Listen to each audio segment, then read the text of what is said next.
اعوذ باللہ من الشیطان الرجیم بسم اللہ الرحمن الرحیم. ایک تو تھے اسکالرز، سخت دل لوگ، ریلیجس سٹیٹس تھا ان کے پاس، عوام کی نظروں میں بہت بلند مقام رکھتے تھے، لیکن اخلاق سے آری، کردار سے آری، ڈبل فیس قسم کے لوگ، دنیا والوں کے سامنے بہت اللہ والے، لیکن حقیقت میں تنہائی میں شیطان سے بھی بدترین. اور دوسری طرف ان پڑھ جاہل لوگ، کچھ علم نہیں، نہ دنیا کا، نہ دین کا، نہ آخرت کا، اور نہ اپنی عقل سے سوچتے، نہ اپنی آنکھوں سے دیکھتے، نہ ان کے دل روشن. ان کا دین کیا تھا؟ بس جو کسی نے کچھ بتا دیا، جو سنا سنایا، نہ خود کتاب پڑھی، نہ سمجھی، نہ کھولی، نہ دیکھی، اور نہ اس کے مطابق عمل کیا. آج ہم بھی تو اسی حال کو پہنچ گئے ہیں. ایک طبقہ ہے جو رول کرتا ہے یعنی دین میں، اور دوسرا کیا ہے؟ وہ صرف بلائنڈ فالوورز، صرف بلائنڈ فیتھ رکھ کے بلائنڈ فالوورز بن کے جو بتا دیا جاتا ہے وہ اس پر چلتے ہیں. نتیجہ کیا ہے کہ دو بالکل واضح گروپ بنے ہوئے ہیں. کرنا کیا چاہیے؟ ان دونوں کو کمبائن کرنا چاہیے اور عوام کی سطح پر کتاب کھولنی چاہیے. یہ کتاب ہدی للناس ہے، سب انسانوں کے لیے ہے، سب کو کھولنی چاہیے، سب کو پڑھنی چاہیے، سب کو دیکھنی چاہیے، تاکہ پتہ چلے کہ ہمارا رب ہم سے چاہتا کیا ہے. وَمِنْهُمْ أُمِّيُّونَ لَا يَعْلَمُونَ الْكِتَابَ، ان میں سے کچھ امی ہیں، ان پڑھ ہیں، کتاب کا کوئی علم نہیں رکھتے. إِلَّا أَمَانِيَّ، مگر آرزویں ہیں، تمنائیں ہیں کہ مختلف کام کر کے جنت میں پہنچ جائیں گے. وَإِنْهُمْ إِلَّا يَظُنُّونَ، اور یہ سب ان کی خوش فہمیاں ہیں، خام خیالیاں ہیں. فَوَيْلٌ لِّلَّذِينَ يَكْتُبُونَ الْكِتَابَ بِأَيْدِيهِمْ، ہلاکت اور تباہی ہے ان لوگوں کے لیے جو اپنے ہاتھوں سے کتاب لکھتے ہیں. ان کے علماء میں سے ایک گروہ یہ تھا کہ جو خود باتیں لکھ کر اس کو اللہ کا کلام بتاتا. ثم یقولون ھذا من عند اللہ، پھر لوگوں سے کہتے کہ یہ اللہ کے پاس سے آیا ہوا ہے تاکہ اس کے معاوضے میں تھوڑا سا فائدہ حاصل کر لیں. یعنی اپنی مرضی کی باتیں لکھ کر اسے خدا کا کلام بتاتے، اور کیسی باتیں لکھتے جس میں اس طبقے کا اپنا فائدہ تھا. حقیقت یہی ہے کہ جب انسان کوئی قانون بناتے ہیں تو وہ اپنے مفاد کو دیکھتے ہیں کہ انہیں کیا سوٹ کرتا ہے، ان کا فائدہ کس میں ہے. لہٰذا یہ بھی دین میں نئی نئی رنگا رنگ باتیں اپنی طرف سے بناتے، گھڑتے اور اللہ کے نام سے پیش کرتے. اللہ نے فرمایا ہے، کتاب میں لکھا ہے، حالانکہ ایسا کچھ نہیں ہوتا تھا. عوام بیچارے کتاب انہوں نے دیکھی نہیں، انہیں کیا پتا کتاب میں لکھا ہے یا نہیں. وہ تو آنکھیں بند کر کے اپنے بڑوں کے اوپر یقین رکھتے تھے کہ بس جو یہ بتا دیں گے وہی حق ہے. حالانکہ حق کیا ہے؟ جو اس کتاب میں ہے. ان کے ہاتھوں کا یہ لکھا بھی ان کے لیے تباہی کا سامان ہے، اور ان کی یہ کمائی بھی ان کے لیے موجب ہلاکت ہے. وہ کہتے ہیں کہ دوزخ کی آگ ہمیں ہرگز چھونے والی نہیں، ہم تو جنت ہی میں جائیں گے. آج ہم سب کا بھی یہی خیال ہے نا، جو چاہے کریں، جنت ہمارے لیے بنی ہے. اللہ یہ کہ چند روز کی سزا مل جائے تو مل جائے، پھر نکل ہی آئیں گے نا. کیا ہوا؟ ان سے پوچھو کیا تم نے اللہ سے کوئی عہد لے لیا ہے جس کی خلاف ورزی وہ نہیں کر سکتا؟ یا بات یہ ہے کہ تم اللہ کے ذمہ ڈال کر ایسی باتیں کہہ دیتے ہو جن کے متعلق تمہیں علم نہیں کہ اس نے ان کا ذمہ لیا ہے. آخر تمہیں دوزخ کی آگ کیوں نہ چھوئے گی؟ بلا من کسب سیئۃ واحاطت به خطیئتہ فاولئک اصحاب النار ہم فیہا خالدون. جو بھی بدی کمائے گا، جو بھی برا کام کرے گا اور اپنی خطا کاری کے چکر میں پڑا رہے گا، اس غلطی سے باہر نہیں نکلے گا، اس پر اصرار کیے چلے جائے گا، وہ دوزخی ہے اور دوزخ میں ہمیشہ رہے گا. اور جو لوگ ایمان لائیں گے اور نیک عمل کریں گے وہی جنتی ہیں اور وہ جنت میں ہمیشہ رہیں گے. تو بات یہ ہے کہ اللہ نے دونوں راستے واضح کر دیے ہیں. جنت میں جانے کا کرائیٹیریا بھی بتا دیا، ایمان اور اچھے کام، اور دوزخ کی سزا کس وجہ سے ہے وہ بھی بتا دی، اللہ کی نافرمانی اور پھر اس سے باز نہ آنا، اس پر اصرار کرنا، توبہ نہ کرنا.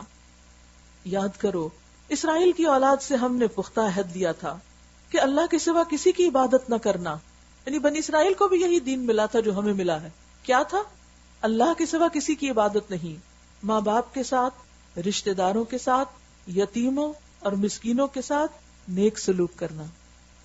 اللہ کی عبادت کے فوراً بعد بندوں کے حقوق کہ ان سے اچھا سلوک کرنا، لوگوں سے بھلی بات کہنا، وقولوا للناس حسنا، لوگوں سے اچھی طرح کلام کرنا، یہ تھی دین کی بنیادی باتیں.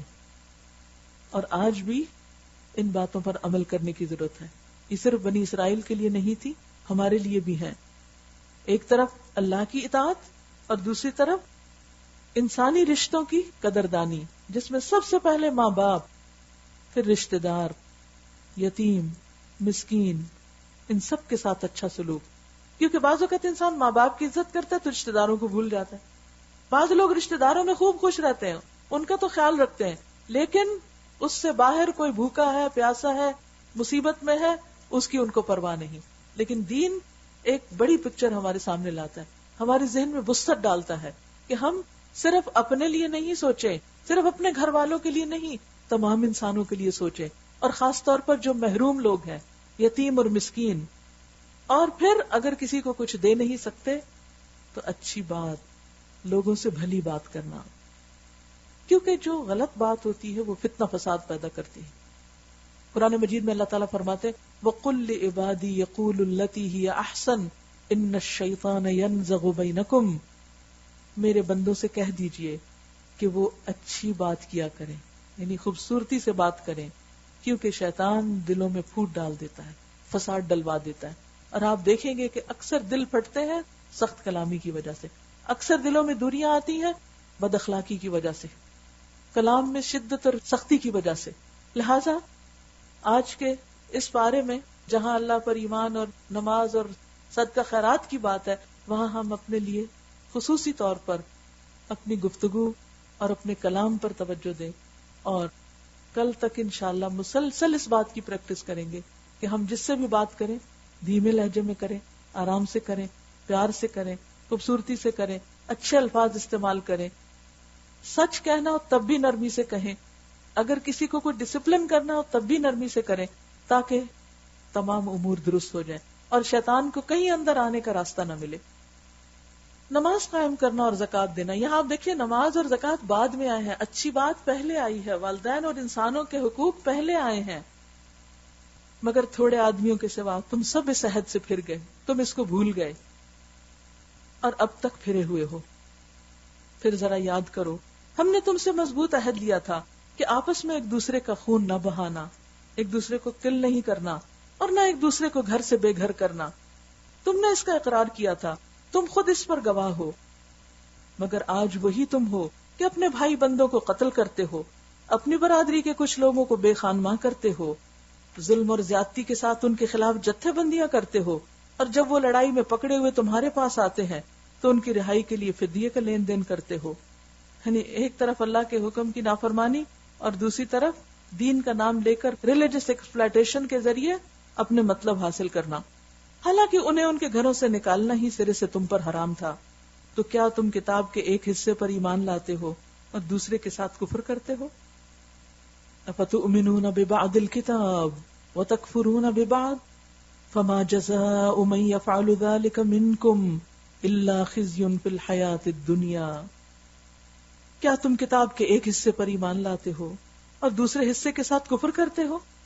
پھر تم میں سے جو لوگ ایسا کریں، کیا کہ کتاب کی کچھ باتیں مان لیں اور کچھ کا انکار کر دیں، ان کی سزا اس کے سوا اور کیا ہے کہ دنیا کی زندگی میں ذلیل و خوار ہو کر رہیں، دنیا میں بھی ذلیل ہوں اور آخرت میں شدید ترین عذاب کی طرف پھیر دیے جائیں.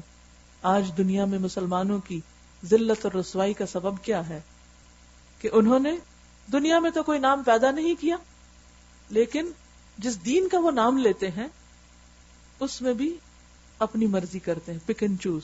جو سوٹ کرتا ہے لے لیتے ہیں، جو سوٹ نہیں کرتا اس کو ایک طرف رکھ دیتے ہیں، گویا وہ ان کے لیے تھا ہی نہیں. اللہ ان حرکات سے بے خبر نہیں جو تم کر رہے ہو، اللہ کو سب پتا ہے. یہ وہ لوگ ہیں جنہوں نے آخرت بیچ کر دنیا کی زندگی خرید لی ہے، لہذا نہ ان کی سزا میں کوئی تخفیف ہوگی اور نہ کوئی ان کی مدد کو پہنچ سکے گا. ہم نے موسیٰ علیہ السلام کو کتاب دی، اس کے بعد پے در پے رسول بھیجے، آخر کار عیسیٰ ابن مریم کو روشن نشانیاں دے کر بھیجا اور روح پاک سے اس کی مدد کی.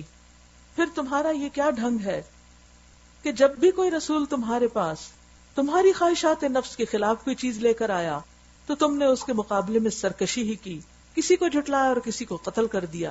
تو بنی اسرائیل کی اصل خرابی کیا تھی؟ خواہشات کی پیروی. اور خواہشات کی پیروی میں خواہشات پورا کرنے کی خاطر اللہ اور اس کے رسول کے احکامات کو پس پش ڈال دینا، بلکہ جو حق بات کرے اسی کو اڑا دینا۔ وہ کہتے ہیں ہمارے دل محفوظ ہیں، ہمارے دل محفوظ ہیں، یعنی ہم اپنی بات میں اتنے پکے ہیں کہ تمہاری باتوں کا ہم پہ کوئی اثر نہیں ہوتا۔ You are very strong people, strong headed ہیں، جیسے ہم انگریزی میں کہتے ہیں اسٹرانگ ہیڈڈ۔ نہیں، اصل بات یہ ہے کہ ان کے کفر کی وجہ سے ان پر اللہ کی پھٹکار پڑی ہے، اس لیے وہ کم ہی ایمان لاتے ہیں۔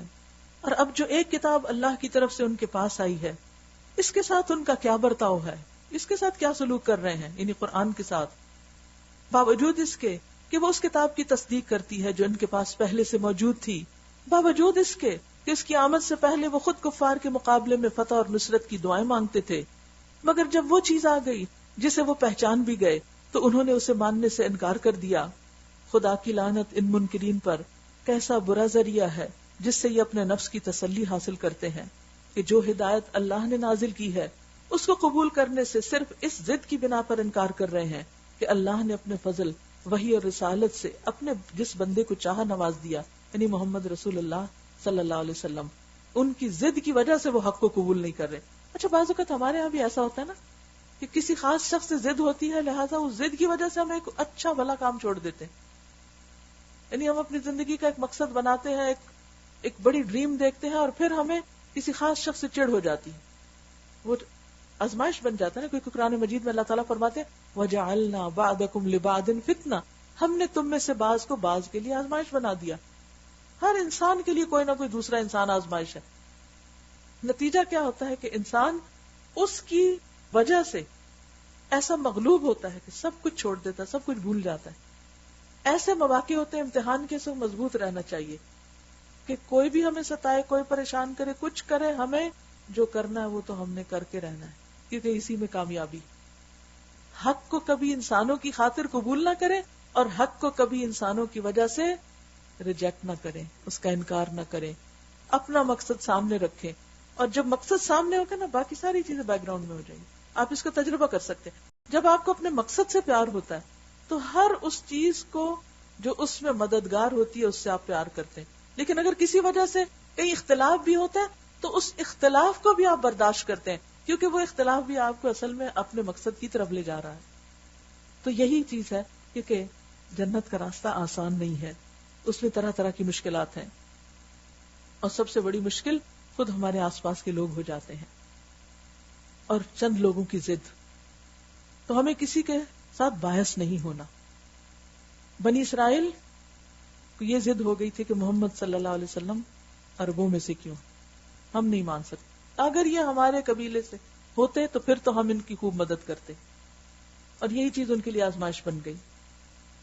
فرمایا کہ صرف ضد کی بنا پہ انکار کر رہے ہیں کہ اللہ نے اپنے فضل سے اپنے جس بندے کو خود چاہا نواز دیا، لہٰذا ابھی غضب بالائے غضب کے مستحق ہو گئے ہیں، اور ایسے کافروں کے لیے سخت ذلت آمیز سزا مقرر ہے جو ضد کی وجہ سے حق کو قبول کرنے سے انکار کریں۔ جب ان سے کہا جاتا ہے کہ جو کچھ اللہ نے نازل کیا ہے اس پر ایمان لاؤ، تو وہ کہتے ہیں ہم تو صرف اس چیز پر ایمان لاتے ہیں جو ہمارے ہاں یعنی نسل اسرائیل میں اتری ہے، بس ہم صرف وہ مانیں گے۔ آج آپ دیکھیں کہ ہم مسلمانوں کے اندر بھی بعض اوقات باعث ہوتے ہیں کہ جو ہماری خاص کسی قوم، کسی علاقے، کسی جگہ کی چیزوں کی ہم صرف وہ لیں گے، اور باقی خیر بھلائی اسے پیچھے، اس دائرے کے باہر جو کچھ آیا ہے اسے ماننے سے وہ انکار کرتے ہیں، حالانکہ وہ حق ہے اور اس تعلیم کی تصدیق اور تائید کر رہا ہے جو ان کے ہاں پہلے سے موجود تھی۔ اچھا، ان سے کہو اگر تم اس تعلیم ہی پر ایمان رکھنے والے ہو جو تمہارے ہاں آئی تھی تو اس سے پہلے اللہ کے ان پیغمبروں کو جو خود بنی اسرائیل میں پیدا ہوئے تھے کیوں قتل کرتے رہے؟ تمہارے پاس موسیٰ کیسی کیسی روشن نشانیوں کے ساتھ آئے، پھر بھی تم ایسے ظالم تھے کہ اس کی پیٹھ موڑتے ہی بچڑے کو معبود بنا بیٹھے۔ پھر ذرا اس میثاق کو یاد کرو جو طور کو تمہارے اوپر اٹھا کر ہم نے تم سے لیا تھا۔ پیچھے یہ دونوں واقعات گزر چکے ہیں۔ ہم نے تاکید کی تھی کہ جو ہدایات ہم دے رہے ہیں ان کی سختی کے ساتھ پابندی کرو اور کان لگا کر سنو۔ تمہارے اسلاف نے کہا ہم نے سن لیا مگر ہم مانیں گے نہیں، سمعنا وعصینا، سنا تو ہے مانیں گے نہیں۔ اب دیکھیے کہ جب بھی ہم اللہ کی کتاب سنیں تو ہم اپنے دلوں کا جائزہ لیں کہ ہمارا دل کیا کہہ رہا ہے، ہم سن رہے ہیں اور مانیں گے یا نہیں مانیں گے۔ ہم سن تو لیں گے مگر کریں گے وہی جو ہمیں سوٹ کرے گا نہیں. ہمیں اس نیت کے ساتھ قرآن مجید پڑھنا چاہیے کہ جو ہم سن رہے ہیں انشاءاللہ ہم اس کو مانیں گے بھی، کیونکہ ہمارا یقین ہے کہ ہمارا فائدہ اسی میں ہے. اور ان کی باطل پرستی کا یہ حال تھا کہ دلوں میں ان کے بچڑا ہی بسا ہوا تھا، یعنی اللہ کے علاوہ دوسروں کی محبت. اور پھر آپ دیکھیے کہ بنی اسرائیل کے لیے تو بچڑا مصیبت تھی نا. اسی طرح ہر انسان کا کوئی نہ کوئی بچڑا ہوتا ہے، ہر ایک کا کوئی بچڑا ہوتا ہے. کسی کا کوئی بچہ ہوتا ہے، کسی کا مال ہوتا ہے، کسی کی کوئی اور چیز ہوتی ہے جو اس کے دل میں ایسی جگہ پکڑ لیتی ہے کہ جس کی وجہ سے باقی ساری چیزیں غیر اہم ہو جاتی ہیں، حتیٰ کہ اللہ تعالیٰ کے احکامات کی بھی وہ قدر نہیں کرتا. کہو اگر تم مومن ہو، یہ عجیب ایمان ہے جو ایسی بری حرکات کا تمہیں حکم دیتا ہے. مومن کون ہوتا ہے؟ جو سب سے بڑھ کر اللہ سے محبت کرے. ان سے کہو اگر واقعی اللہ کے نزدیک آخرت کا گھر تمام انسانوں کو چھوڑ کر صرف تمہارے لیے مخصوص ہے، تب تو تمہیں چاہیے کہ موت کی تمنا کرو. اصل میں بنی اسرائیل میں بگاڑ کیوں آیا تھا؟ ایک تو اللہ کی ناقدری، دوسرے آخرت پر ایمان کمزور ہو گیا تھا. آخرت کے بارے میں انہوں نے اپنے کچھ خود ساختہ خیالات بنا رکھے کہ کوئی ہمیں چھڑا لے گا، وہ پتہ نہیں کون سی نیکی کام آ جائے، اور پتہ نہیں کوئی جنت جہنم ہے بھی یا نہیں، اور یہ سب خود ساختہ باتیں. آج آپ دیکھیں بہت سے مسلمان بھی ایسی باتیں کر رہے ہوتے ہیں. یہ مولویوں کے قصے ہیں، یہ مولوی بہت ڈراتے رہتے ہیں. تو بات یہ ہے کہ کسی مولوی کے پیچھے نہ جائیں، خود قرآن پڑھ کر دیکھیں کہ وہ کیا بتاتا ہے، اور جو وہاں حق ہے اس کو حق سمجھیں اور اس کے مطابق خود کو تبدیل کریں، نہ کہ اپنی مرضی پہ قائم رہ کے قرآن کی آیات کو من مانے مطلب پہنائیں. تو یہاں بنی اسرائیل کے بگڑنے کی وجہ کیا تھی کہ وہ سمجھتے کہ آخرت ہمارے لیے ریزرو ہے، ہم کچھ بھی کر لیں ہم سیدھے جنت پہ پہنچیں گے. فرمایا اچھا ایسا ہی ہے تو مرنے کی تمنا کرو. اگر تم اپنے اس خیال میں سچے ہو، یقین جانو یہ کبھی اس کی تمنا نہ کریں گے، اس لیے کہ اپنے ہاتھوں جو کچھ کما کر انہوں نے وہاں بھیجا ہے اس کا تقاضا یہی ہے کہ یہ وہاں جانے کی تمنا نہ کریں. اللہ ان ظالموں کے حال سے خوب واقف ہے. تم انہیں سب سے بڑھ کر جینے کا حریص پاؤ گے، انہیں زندگی سے سب سے زیادہ پیار ہے، مرنا چاہتے ہی نہیں، حتیٰ کہ یہ اس معاملے میں مشرکوں سے بھی بڑے ہوئے ہیں.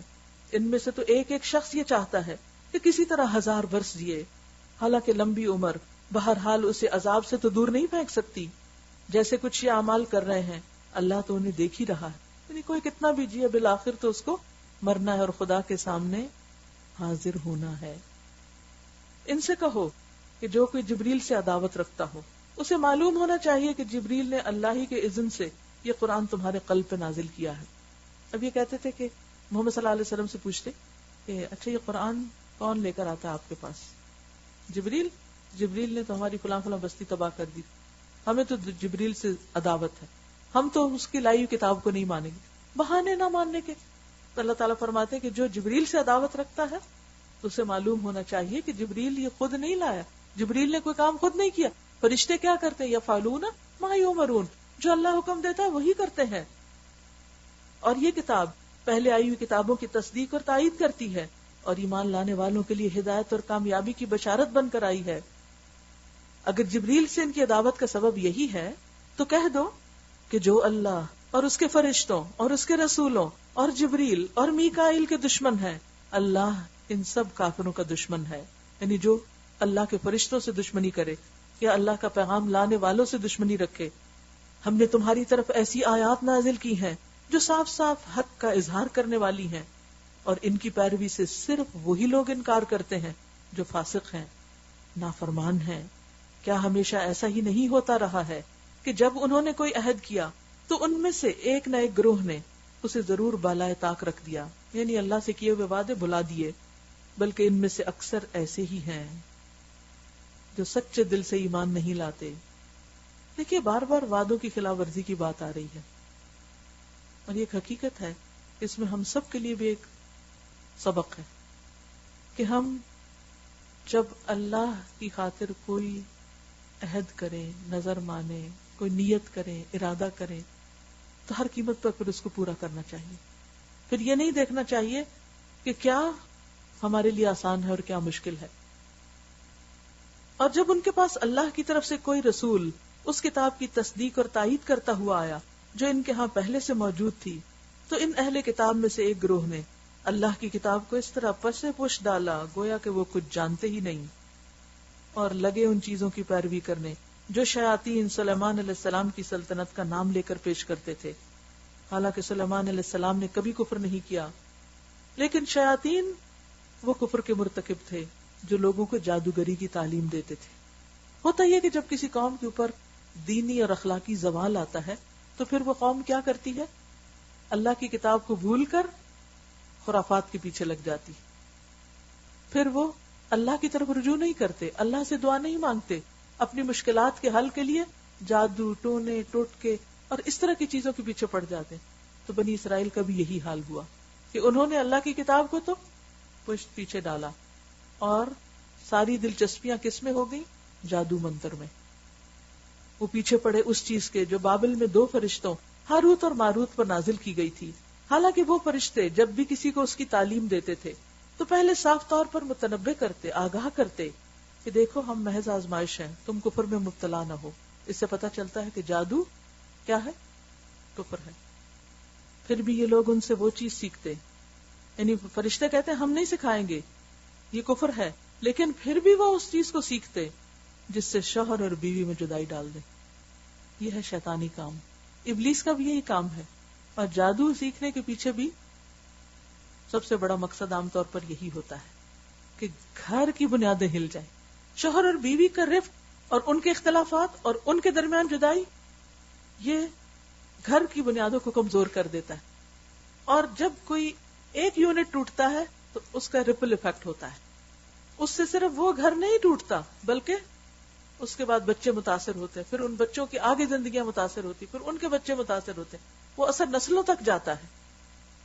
تو یہاں پر بنی اسرائیل کے جادو سیکھنے کی غرض کیا تھی؟ شوہر بیوی کی جدائی.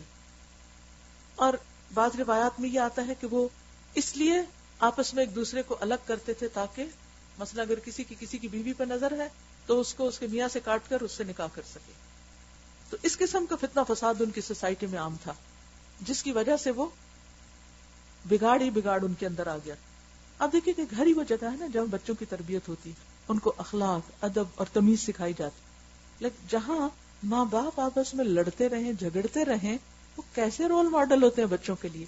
آپ ان کو 10 کتابیں پڑھا دیں، آپ ان کو بہترین اسکول میں ڈال دیں، لیکن جب وہ گھر لوٹیں گے اور دیکھیں گے کہ ماں باپ تو میں کر رہے ہیں اور ایک دوسرے سے بولتے نہیں اور ایک دوسرے سے جھگڑتے ہیں، تو کبھی ہو نہیں سکتا کہ پھر وہ کوئی اچھا اخلاق اور تمیز سیکھے.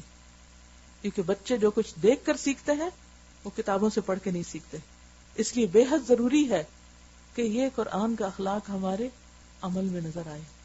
اور جادو سے چھٹکارا اور ان فسادات سے چھٹکارا بھی صرف اس وقت ہو سکتا ہے جب ایمان مضبوط ہو اور انسان قرآن کی قوت سے ان سب چیزوں کو دفع کر دے. ظاہر تھا کہ اذن الہی کے بغیر وہ اس ذریعے سے کسی کو بھی ضرر نہیں پہنچا سکتے تھے، مگر اس کے باوجود وہ ایسی چیزیں سیکھتے جو خود ان کے لیے نفع بخش نہیں بلکہ نقصان دہ تھی. کیونکہ جادو سے دنیا اور آخرت دونوں کا نقصان ہے. آپ کسی کا گھر توڑیں گے تو آپ کا کیسے سلامت رہے گا؟ آپ کسی کو نقصان پہنچائیں گے تو آپ کیسے فائدہ اٹھا سکیں گے؟ اور انہیں خوب معلوم تھا کہ جو اس چیز کا خریدار بنا اس کے لیے آخرت میں کوئی حصہ نہیں. کتنی بری متاع تھی جس کے بدلے انہوں نے اپنی جانوں کو بیچ ڈالا. کاش انہیں معلوم ہوتا. اگر وہ ایمان اور تقوی اختیار کرتے تو اللہ کے ہاں اس کا جو بدلہ ملتا وہ ان کے لیے زیادہ بہتر تھا.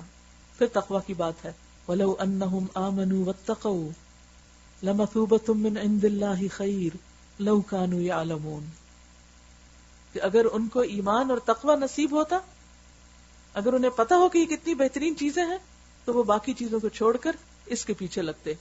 یا ایھا الذین آمنوا لا تقولوا راعنا وقولوا انظرنا واسمعوا. اے لوگو جو ایمان لائے ہو، راعنا نہ کہا کرو بلکہ انظرنا کہو اور توجہ سے بات کو سنو. صحابہ کرام کو آداب مجلس سکھائے جا رہے ہیں. ہوتا یہ تھا کہ بنی اسرائیل کے کچھ لوگ نبی صلی اللہ علیہ وسلم کی مجلس میں آتے اور وہ آپ کا باہر مذاق بھی اڑاتے. صحابہ کرام جب کہتے رائنا، آپ ہماری طرف توجہ کیجئے، ہماری رعایت کیجئے، بات دہرا دیجئے، ہمیں سمجھ نہیں آئی، تو یہ لوگ بھی اسی طرح کی بولی بولتے، لیکن رائنا کہنے کے بجائے رائی نہ کہتے. رائی کہتے چرواہے کو، کہ ہمارا شیپرڈ، ہمارا چرواہا، اور ایک طرح سے مذاق اڑاتے تھے. تو اللہ سبحانہ وتعالیٰ نے ان کو تو کچھ نہیں کہا لیکن اپنوں کی تربیت کر دی اور کہا کہ تم یہ لفظ بدل دو. اس سے یہ پتہ چلتا ہے کہ ہمیں ایسے لفظ استعمال نہیں کرنے چاہیے کہ جو ذو معنی قسم کے ہوں یا جن سے کوئی غلط مطلب نکلتا ہو اور جس سے کوئی فساد پھیلتا ہو. اور دوسری طرف یہ بتا دیا گیا کہ دین کی مجلسوں میں بات توجہ سے سنو. اور یہ کافر تو عذاب علیم کے مستحق ہیں. یہ لوگ جنہوں نے دعوت حق کو قبول کرنے سے انکار کر دیا، خواہ اہل کتاب میں سے ہوں یا مشرک ہوں، ہرگز یہ پسند نہیں کرتے کہ تمہارے رب کی طرف سے تم پر کوئی بھلائی نازل ہو، مگر اللہ جس کو چاہتا ہے اپنی رحمت کے لیے چن لیتا ہے، اور وہ بڑا فضل فرمانے والا ہے. ہم اپنی جس آیت کو منسوخ کر دیتے ہیں یا بھلا دیتے ہیں، اس کی جگہ اس سے بہتر لے آتے ہیں. یا کم از کم ویسی ہی کیا تم نہیں جانتے کہ اللہ ہر چیز پر قدرت رکھتا ہے. قرآن پاک میں بعض آیتیں پہلے اتری، پھر نبی صلی اللہ علیہ وسلم کے زمانے میں ہی ان کو ایبروگیٹ کر دیا گیا، منسوخ کر دیا گیا، اور ان کی جگہ اور آیتیں آ گئی. یا پھر یہ ہے کہ آیتیں موجود رہی لیکن حکم تبدیل کر دیا گیا. کیا تم نہیں جانتے ہو کہ اللہ ہر چیز پر قدرت رکھتا ہے. ان کا اصل میں اعتراض تھا کہ ایسا کیوں ہوتا ہے، ایک ہی چیز کیوں نہیں.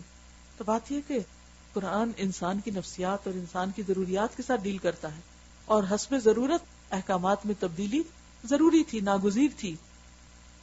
اور اللہ تعالیٰ ہر چیز پہ قدرت رکھتا ہے. وہ چاہتا تو پہلے ہی سب کچھ اتار دیتا، اور اس نے چاہا تو بندوں کی ضرورت کے مطابق اتارا. کیا تمہیں خبر نہیں کہ زمین اور آسمانوں کی فرما روائی اللہ ہی کے لیے ہے، اور اس کے سوا تمہاری کوئی خبر گیری کرنے والا اور تمہاری مدد کرنے والا نہیں. پھر کیا تم اپنے رسول سے اس قسم کے سوالات اور مطالبات کرنا چاہتے ہو جیسے اس سے پہلے موسیٰ علیہ السلام سے کیے جا چکے؟ حالانکہ جس شخص نے ایمان کی روش کو کفر سے بدل لیا وہ راہ راست سے بھٹک گیا. اہل کتاب میں سے اکثر لوگ یہ چاہتے ہیں کہ کسی طرح تمہارے ایمان سے پھیر کر تمہیں پھر کفر کی طرف پلٹا لے جائیں. خود نہیں مانتے تو تمہیں بھی نہیں چاہتے کہ تم بھی مانو. اگرچہ حق ان پر ظاہر ہو چکا ہے، مگر اپنے نفس کے حسد کی بنا پر تمہارے لیے ان کی خواہش یہ ہے. اس کے جواب میں تم عفو درگزر سے کام لو. یعنی وہ تمہارے خلاف جو بھی سازشیں کر رہے ہیں، تم کیا کرو، تمہارا اخلاق اور تمہارا رویہ کیا ہونا چاہیے؟ معاف کرنا، درگزر کرنا. یہ بہت سنہری اصول بتایا گیا. عام طور پر ہم لوگوں کو شکایت ہوتی ہے کہ فلاں مجھے پسند نہیں کرتا، فلاں میرے خلاف ہے، فلاں مجھے نقصان پہنچا رہا ہے، فلاں بدنیت ہے، وہ مجھے نظر لگا دیتا ہے، فلاں میرے ساتھ ایسا رویہ کرتا ہے. ہر وقت ہمیں یہ ہوتا ہے احساس کہ لوگ ہمارے ساتھ اچھے نہیں ہیں، اور اس کا حل ہم کیا چاہتے ہیں کہ وہ کسی طرح اچھے ہو جائیں پھر ہم ذرا اچھے ہو جائیں. ایسے تھوڑی ہوگا. آپ اپنے آپ کو نہیں بدل سکتے، ان کو کیسے بدل سکتے ہو؟ تو اس کا حل کیا ہے، اس کا رویہ کیا ہے، طریقہ کیا ہے کہ تم کیا کرو؟ عفو درگزر سے کام لو.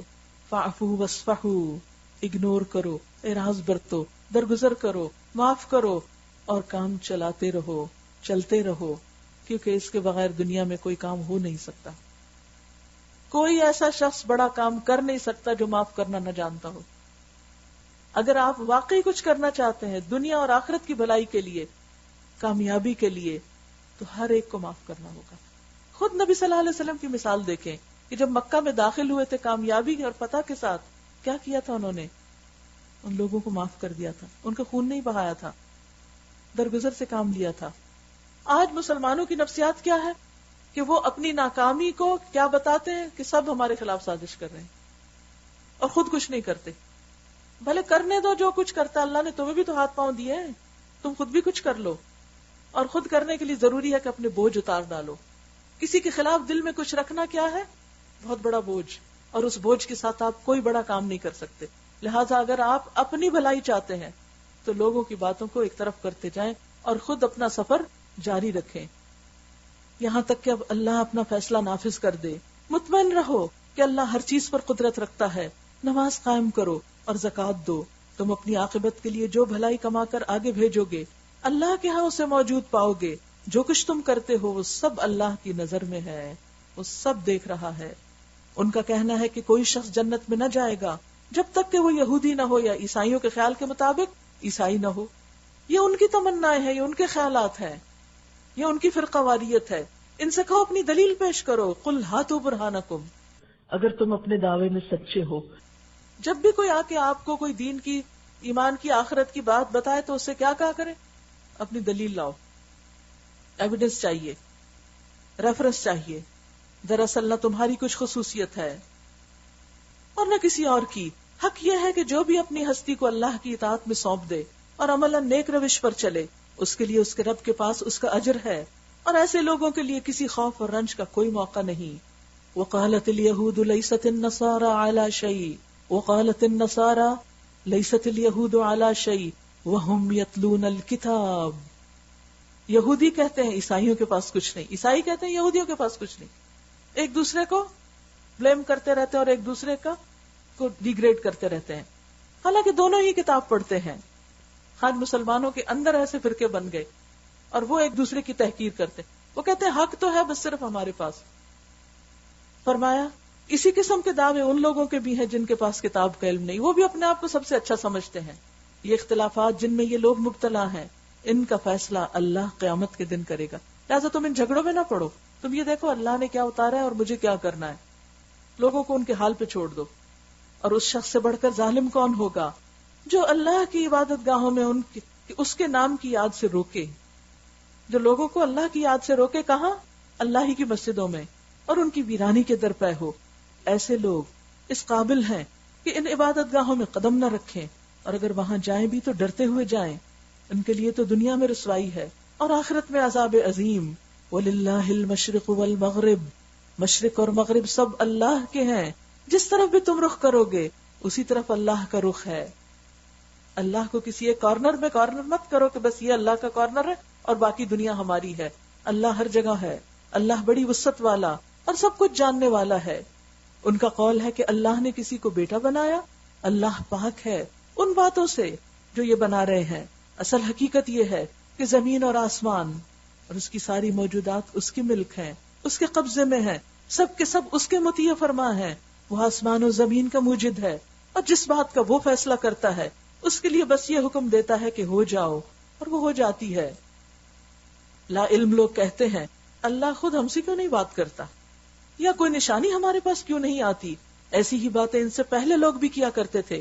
ان سب اگلے پچھلے گمراہوں کی ذہنیتیں ایک جیسی ہیں۔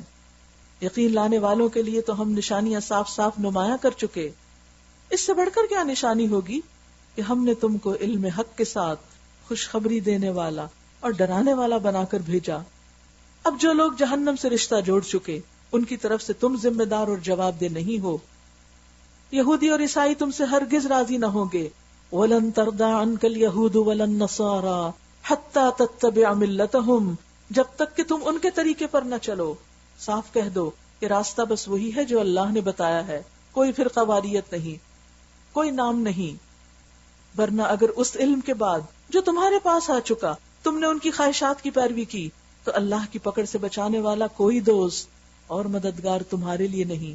یعنی اگر اللہ تمہارا مددگار نہ ہو تو پھر کوئی اور مددگار نہیں، کوئی دوست چھڑا نہیں سکتا، کوئی اور ہیلپر آ نہیں سکتا۔ الذین آتیناہم الکتاب یتلونہ حق تلاوتہ اولئک یؤمنون بہ ومن یکفر بہ فاولئک ھم الخاسرون۔ جن لوگوں کو ہم نے کتاب دی، آپ کو بھی ملی ہے کوئی کتاب، وہ اسے اس طرح پڑھتے ہیں جیسا پڑھنے کا حق ہے، جیسے پڑھنی چاہیے۔ کیسے پڑھنی چاہیے؟ صحیح طور پر اور پھر سمجھ کر۔ وہ اس پر سچے دل سے ایمان لاتے ہیں۔ دیکھیے، ایک ایمان وہ ہے جو کتاب پڑھنے سے پہلے ہم کتاب پر لاتے ہیں، اور ایک ایمان وہ ہے جو کتاب پڑھنے کے بعد اس پر لاتے ہیں۔ تو اصل ایمان کون سا ہے؟ حقیقی ایمان کون سا ہے جو اس کو پڑھ کر اس پہ لایا جاتا ہے؟ اور وہ کیا ہے کہ جو کچھ یہ کہتی ہے وہ سچ ہے، اور جو اس کے ساتھ کفر کا رویہ اختیار کریں وہی خاسرون ہے۔ پیچھے بھی خاسرون کی بات ہوئی نا، ہم نے مفلحون اور خاسرون، کامیاب ہونے والے سکسیسفل اور لوزرز، دونوں کے درمیان فرق کرنا ہے، اور ان چیزوں سے بچنا ہے جو خاسرون کی ہے اور وہ کرنا ہے جو مفلحون کی ہے۔ اے بنی اسرائیل، یاد کرو میری وہ نعمت جس سے میں نے تمہیں نوازا تھا، اور یہ کہ میں نے تمہیں دنیا کی تمام قوموں پر فضیلت دی تھی، اور ڈرو اس دن سے جب کوئی کسی کے ذرا کام نہ آئے گا۔ کیا یہ ان کے لیے کسی اور کے لیے بھی؟ بنی اسرائیل اپنے دور کے مسلمان تھے جیسے آج ہم مسلمان ہیں، ان کو کہا جا رہا ہے کہ اس دن سے ڈرو جب کوئی کام نہ آئے گا۔ تو ہمارے لیے کیا ہے کہ اور لوگ ہمیں بچا لیں گے؟ نہیں، نہ کسی سے فدیہ قبول کیا جائے گا، نہ کوئی سفارش کسی کو فائدہ دے گی، نہ مجرموں کو کہیں سے کوئی مدد ملے گی۔ ہر انسان کو اپنے رب کے سامنے جواب دہی کرنی ہوگی اور ذمہ داری ادا کرنی ہوگی۔ یہاں ایک طرف بنی اسرائیل کی مثال، دوسری طرف ابراہیم علیہ السلام، کانا امتن، جو پوری امت کا کام کر کے، پوری بنی اسرائیل وہ نہ کر سکی جو ابراہیم علیہ السلام نے کیا تھا. اصل چیز کیا ہے؟ اخلاص. جب اخلاص ہوتا ہے تو ایک شخص بھی بہت کچھ کر جاتا ہے، اور جب اخلاص نہیں ہوتا تو بہت بڑا کراؤڈ بھی کچھ نہیں کر پاتا. ابراہیم علیہ السلام کا اخلاص کیسے ٹیسٹ ہوا تھا؟ قربانیوں کے ساتھ. وَإِذِ ابْتَلَىٰ إِبْرَاهِيمَ رَبُّهُ بِكَلِمَاتٍ فَأَتَمَّهُنَّ. یاد کرو جب ابراہیم علیہ السلام کو اس کے رب نے چند باتوں میں آزمایا، آزمائش کی تھی، امتحان ہوا تھا، وہ ان سب میں پورے اتر گئے، سارے امتحان پاس کر لیے، سارے ٹیسٹ کلیئر کر لیے. تو اس نے کہا، اللہ نے فرمایا انی جاعلک للناس اماما، اب تم امامت کے لائق ہو، اب لیڈرشپ کے قابل ہو.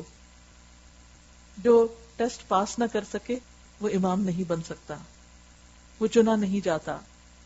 میں تجھے سب لوگوں کا پیشوا بنانے والا ہوں. ابراہیم علیہ السلام نے عرض کیا، اور کیا میری اولاد سے بھی یہی وعدہ ہے؟ مجھے امامت مل گئی تو کیا ان کے لیے بھی ہے؟ اس نے جواب دیا، میرا وعدہ ظالموں سے متعلق نہیں، امامت نسل میں منتقل نہیں ہوتی. کیونکہ بنی اسرائیل کیا سمجھتے تھے؟ چونکہ ابراہیم علیہ السلام کی اولاد ہے، موسیٰ علیہ السلام کی امت ہے، لہذا ہم چنے ہوئے لوگ ہیں. وہ اپنی بڑائی نسلی بڑائی سمجھتے تھے، اور اس کے لیے کسی بھی امتحان سے گزرنا نہیں چاہتے تھے. ایک کے بعد ایک امتحان میں فیل ہو رہے تھے. آپ دیکھیں نا، پچھلی جہاں جہاں آزمائش آئی، سب کے دن کی آزمائش پیچھے آپ پڑ چکے ہیں، باقی واقعات بھی ہر جگہ فیل ہوئے، ہر جگہ ناکام ہوئے. اس کے برعکس ابراہیم علیہ السلام ہر ٹیسٹ میں کامیاب ہو گئے. بنی اسرائیل سے امامت چھین لی گئی، ابراہیم علیہ السلام کو امام بنایا گیا تھا. انی جاعلک للناس اماما. اور یہی وجہ ہے کہ آج سب لوگ ابراہیم علیہ السلام کو مانتے ہیں، مسلمان ہوں، جیوز ہوں، کرسچنز ہوں، سب کے سب، مشرکین حتیٰ کہ. اور یہ سب اتنا بڑا مقام کیسے ملا؟ قربانیوں کی وجہ سے. ان کی آزمائشیں کیا تھی؟ آگے قرآن مجید میں آتی جائیں گی. اور یہ کہ ہم نے اس گھر کعبے کو لوگوں کے لیے مرکز اور امن کی جگہ بنا دیا. انسان کو عبادت کے لیے، کام کے لیے ایک مرکز چاہیے ہوتا ہے. اللہ نے ابراہیم علیہ السلام کو امامت کے ساتھ جگہ بھی دی، اور لوگوں کو حکم دیا کہ ابراہیم جہاں عبادت کے لیے کھڑا ہوتا ہے اس مقام کو مستقل جائے نماز بنا لو. ابراہیم کے قدموں کے نشان بھی معزز قرار پائے، اور لوگوں کے لیے مرکز اور سجدے کی جگہ، کہ تمہارا بھی مصلی یہی ہے. اور ابراہیم اور اسماعیل کو تاکید کی تھی کہ میرے اس گھر کو طواف اور اعتکاف اور رکوع اور سجدہ کرنے والوں کے لیے پاک رکھو. تو گویا اللہ کے گھروں کو پاک صاف رکھنا ہماری ذمہ داری ہے. یہ وہ لوگ ہیں جن کو اللہ نے امام بنایا، اور اماموں سے کہا جا رہا ہے گھر کو صاف رکھنا. اور یہ کہ ابراہیم علیہ السلام نے دعا کی، اے میرے رب اس شہر کو امن کا شہر بنا دے، اور اس کے باشندوں میں سے جو اللہ اور آخرت کو مانے انہیں ہر قسم کے پھلوں کا رزق دے. جواب میں اس کے رب نے فرمایا، اور جو نہ مانے گا دنیا کی چند روزہ زندگی کا سامان تو میں اسے بھی دوں گا، مگر آخر کار اسے عذاب جہنم کی طرف گھسیٹوں گا، اور وہ بدترین ٹھکانہ ہے. وَإِذْ يَرْفَعُ إِبْرَاهِيمُ الْقَوَاعِدَ مِنَ الْبَيْتِ وَإِسْمَاعِيلُ. امام اللہ کا گھر تعمیر کر رہے ہیں.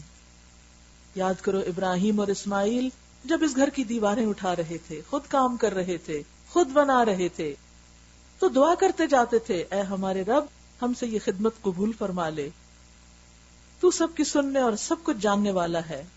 یعنی اتنا بڑا کام کر کے بھی ڈر کس کا ہے؟ کہ قبولیت ہو جائے، کسی پر احسان نہیں. ربنا وجعلنا مسلمین لک ومن ذریتنا امۃ مسلمۃ لک. اے رب ہم دونوں کو اپنا فرما بردار بنا لے، ہماری نسل میں سے ایک ایسی قوم اٹھا جو تیری فرما بردار ہو، یعنی ہماری اولادیں بھی تیری فرما بردار ہوں. ہمیں اپنی عبادت کے طریقے بتا، ہم نہیں جانتے کہ تو کیسے راضی ہوتا ہے. دیکھیے کہ اتنا بڑا مقام مل گیا، اب کتنی ہمبلنس ہے کہ ہمیں تو طریقے سکھا کہ ہمیں کیا کرنا ہے. ہماری کوتاہیوں سے درگزر فرما. کوئی فخر نہیں، کوئی تکبر نہیں، کوئی غرور نہیں، وہاں بھی اپنی غلطیاں یاد ہیں.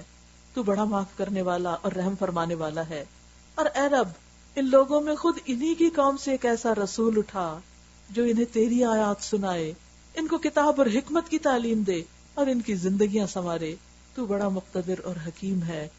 کتنا بڑا ویژن ہے ابراہیم علیہ السلام کا. ہے ایک انسان، ساتھ بچہ ہے، کہاں تک سوچ رہے ہیں؟ گھر وہاں بنا رہے ہیں جہاں کوئی رہتا ہی نہیں، اور کہتے ہیں کہ یا رب اس گھر کو مرکز بنا دے اور ایک ایسی امت اٹھا دے کہ جو تیری فرما بردار ہو. اور دعا کب پوری ہوئی؟ کئی ہزار سال بعد. وہ مانگ کر چلے گئے اپنا کام کر کے، اور اللہ نے اسے قبولیت بخشی، اور آج تک آپ دیکھیں وہ گھر کتنا آباد ہے. اصل چیز ہے اخلاص اور اللہ کی خاطر قربانی، اپنی ذات کی بھی، اپنے نفس کی بھی، اپنے آرام کی بھی، اپنے مال کی بھی، اور باقی تمام چیزوں کی جن سے ہمیں محبت ہے.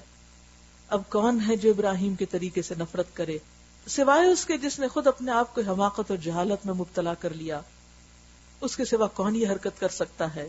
وَلَقَدْ اسْتَفَيْنَاهُ فِي الدُّنْيَا، ابراہیم وہ شخص ہے جس کو ہم نے دنیا میں اپنے کام کے لیے چن لیا تھا، اور آخرت میں اس کا شمار صالحین میں ہوگا.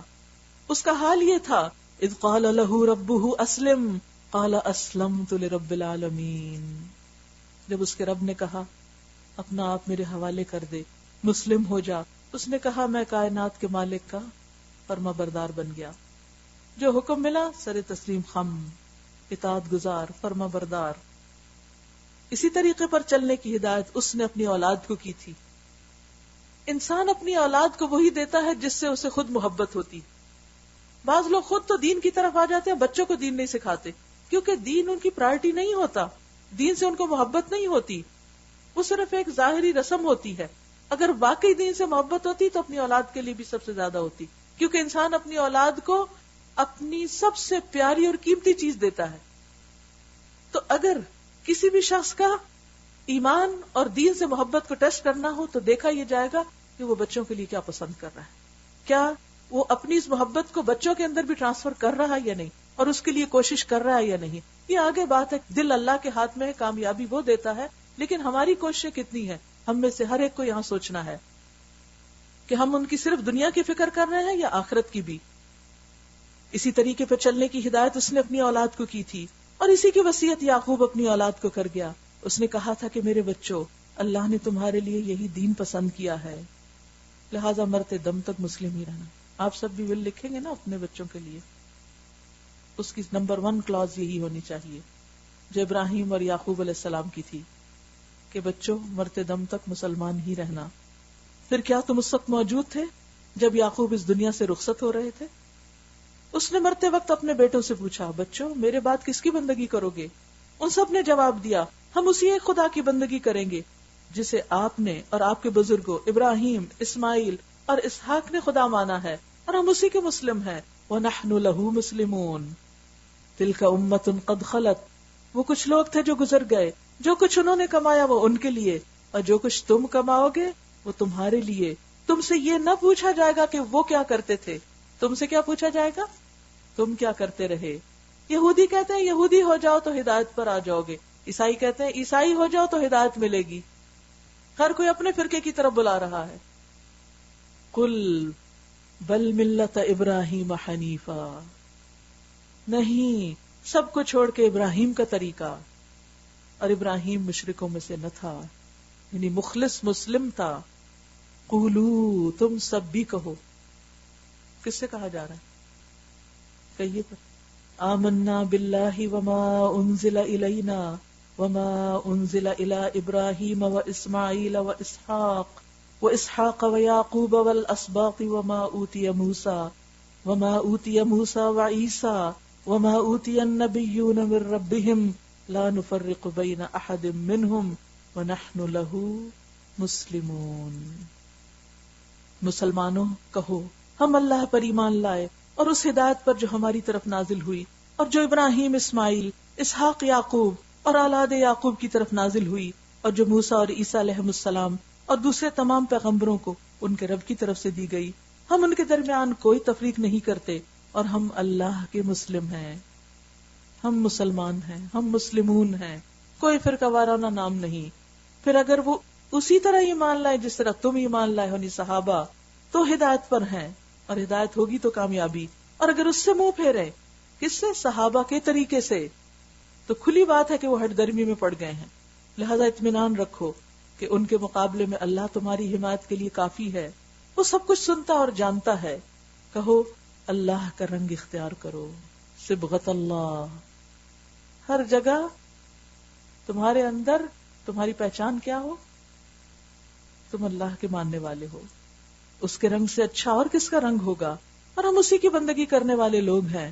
اے نبی صلی اللہ علیہ وسلم ان سے کہو کیا تم اللہ کے بارے میں ہم سے جھگڑتے ہو حالانکہ وہی ہمارا رب بھی اور تمہارا رب بھی.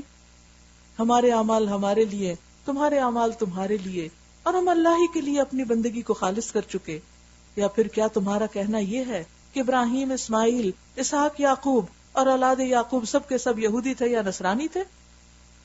نہیں. کہو وہ تم زیادہ جانتے ہو یا اللہ؟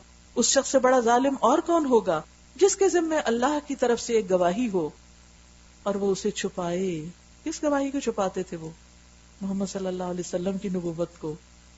تمہاری حرکات سے اللہ غافل نہیں ہے. تلک امۃ قد خلت لہا ما کسبت ولکم ما کسبتم ولا تسألون عما كانوا يعملون. وہ کچھ لوگ تھے جو گزر چکے، ان کی کمائی ان کے لیے تھی اور تمہاری کمائی تمہارے لیے. تم سے ان کے اعمال کے متعلق سوال نہیں ہوگا، ہم سے سوال ہوگا ہم کیا کرتے رہے. لہذا فکر کرنی چاہیے ہم سب کو اپنے عمل سے متعلق. اللہ تعالی ہمیں عمل کی توفیق عطا فرمائے. میں یہ چاہوں گی کہ اس سپارے کے دوبارہ آپ دیکھیے اور پھر اس میں جو تقوی سے متعلق خاص طور پر آیات ہیں ان کو ہائی لائٹ کیجیے. جزاکم اللہ خیرا وآخر دعوانا ان الحمد للہ رب العالمین. سبحانک اللہم وبحمدک نشہد ان لا الہ الا انت نستغفرک ونتوب الیک. السلام علیکم ورحمۃ اللہ وبرکاتہ.